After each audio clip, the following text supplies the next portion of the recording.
माता शबरी वीर राजकुमारी थी। 1-2 उनका स्थान प्रमुख राम भक्तों में है। राजकुमारी शबरी बेहद ही होनहार और खूबसूरत थी। उनके पिता एक नगर के राजा थे। राजकुमारी शबरी के लिए नगर की बालाएं पुष्प लेकर आती थी। उनका राज्य में बड़ा आदर था। वनवास के समय राम लक्ष्मण ने शबरी का आतिथ्य स्वीकार किया था और उसके द्वारा प्रेम पूर्वक दिए हुए कंदमूल फल खाए। कुछ लोग झूठे बेरों का वर्णन करते हैं तथा इसे रामायण में देखा जा सकता है। इससे प्रसन्न होकर शबरी को परमधाम जाने का वरदान दिया। शबरी अपने पूर्व जन्म में एक रानी थी, नाम परमहिसी रानी थी। एक बार कुंभ के मेले में परमहिसी रानी और राजा दोनों साथ ही में गए थे। राजा का वहां पर शिविर था। रानी को एक दिन अपने खिड़की से ऋषियों का समूह दिखा, जो कि हवन कर रहे थे और मंत्रों का उच्चारण कर रहे थे। रानी परमहिसी का मन भी उन ऋषियों के बीच में बैठने का कर रहा था। रानी ने राजा से आज्ञा मांगी, लेकिन राजा ने कहा कि आप रानी हैं, इस तरह आपको शोभा नहीं देता, आप उन ऋषियों के बीच में नहीं जा सकती हैं। परमहिसी रानी अपने कक्ष में जाकर रोने लगी। रात्रि को परमहिसी रानी अपने कक्ष से निकलकर त्रिवेणी तट पर गई। वहां गंगा माँ से याचना करने लगी, हे माते, अगर मुझे दूसरा जन्म मिले तो रूपवान और रानी मत बनाना, अब आप में समाना चाहती हूँ। इतना कहकर परमहिसी रानी अपनी देह त्याग देती हैं और जल समाधि ले लेती हैं। इसी कारण अगले जन्म में शबरी रूपवान नहीं थी, नहीं कोई राजघराने की। बात उस वक्त की है जब भगवान श्री राम का जन्म भी नहीं हुआ था। भील जाति के एक कबीले जिसके राजा मुखिया अज थे। अज के घर में एक कन्या का जन्म हुआ जिसका नाम श्रमणा था। श्रमणा शबरी का ही दूसरा नाम है। शबरी की माता का नाम इंदुमती था।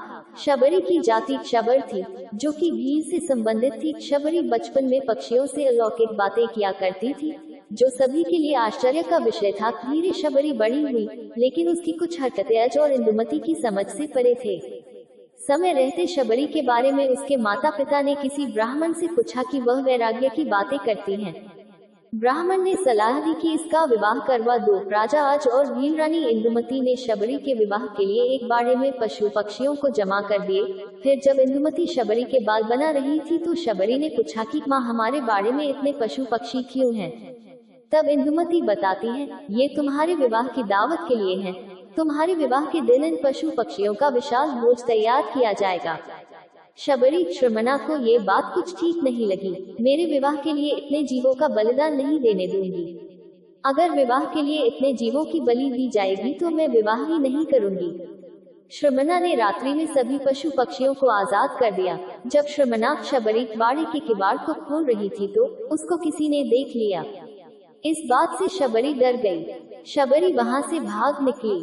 शबरी भागते भागते ऋषिमुख पर्वत पर पहुंच गई, जहां पर 10,000 ऋषि रहते थे।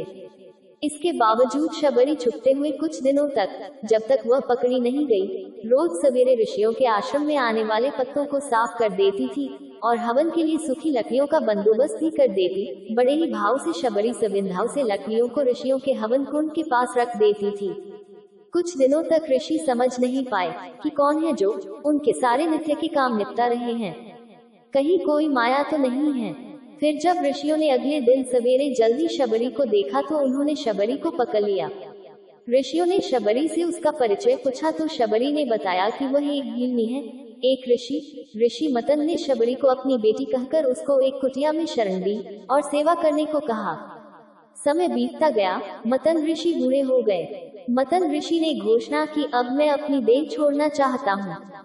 तब शबरी ने कहा कि एक पिता को मैं वहां पर छोड़कर आई और आज आप भी मुझे छोड़कर जा रहे हैं, अब मेरा कौन ख्याल रखेगा?